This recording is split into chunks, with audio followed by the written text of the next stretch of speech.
fait, j'ai travaillé en agence traditionnelle et je trouvais que je travaillais beaucoup pour le patron et peu pour moi.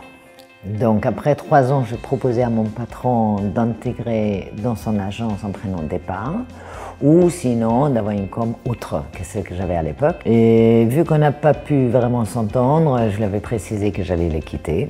J'ai cherché sur Internet, j'ai trouvé Capifrance.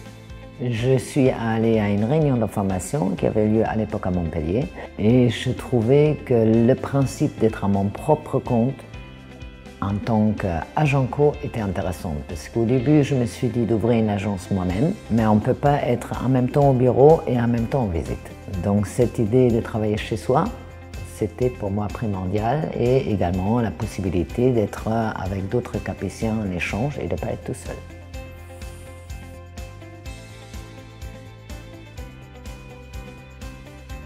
À l'époque, il n'y avait pas grand monde sur le marché encore. Capi était un des premiers.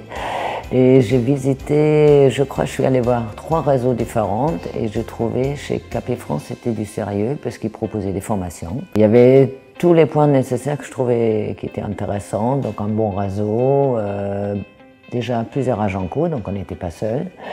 Une formation, une aide juridique aussi qui est importante pour nous en étant indépendant. Énorme, énorme, énorme, parce que je travaille chez moi, je travaille selon mes horaires, je peux choisir mes clients, vendeur-acquéreur, et je ne dois pas rendre compte à quelqu'un. Ça, c'est la première chose d'être indépendant. Et la deuxième chose par rapport à l'agence traditionnelle, je trouve que malheureusement, souvent à l'intérieur des agences, il y a différents agents co et ils ne s'entendent pas toujours. Et je trouve de choisir avec qui on travaille, c'est très agréable.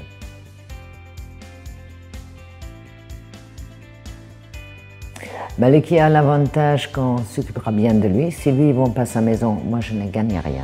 Donc je m'investis à fond. J'essaie de connaître ses besoins.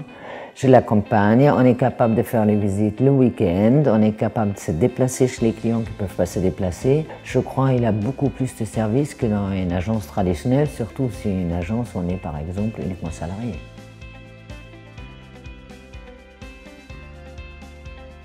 Pour moi, en tant qu'agent co, les 2 principes clés, c'est d'une côté la publicité et la deuxième chose, je dirais, c'est le fait de travailler en interagence avec tous les capétiens, d'avoir ces formations, tout le staff qui est à Pérol, donc le siège de Capifrance.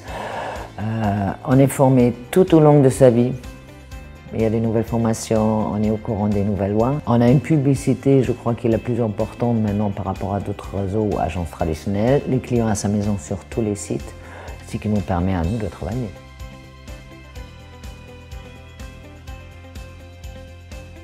Il faut qu'il soit autonome. Et s'il est autonome, il peut avoir un tuteur, ça veut dire quelqu'un qui va l'aider une fois qu'il est mis sur le marché pour essayer de rentrer des biens et de faire des visites. Il aura fait des formations. Dans le réseau Capi, il est accompagné par des professionnels qui l'aident au début. Il n'est pas lâché dans la nature, parce que certains agents dans les agences, ils commencent, ils ne connaissent rien, ils doivent travailler tout seuls. Ce qui m'est arrivé quand j'ai commencé en 2000 en agence traditionnelle, je n'avais jamais estimé une maison. Et il fallait en estimer une, donc c'est pas évident au début, donc chez Capi, ça n'arrive pas. Et par contre, il faut qu'il soit tellement autonome qu'il est capable de travailler tout seul. C'est pas du tout le même travail que d'être salarié. Il faut en vouloir. Si on n'en veut pas, on n'arrivera pas chez Capi.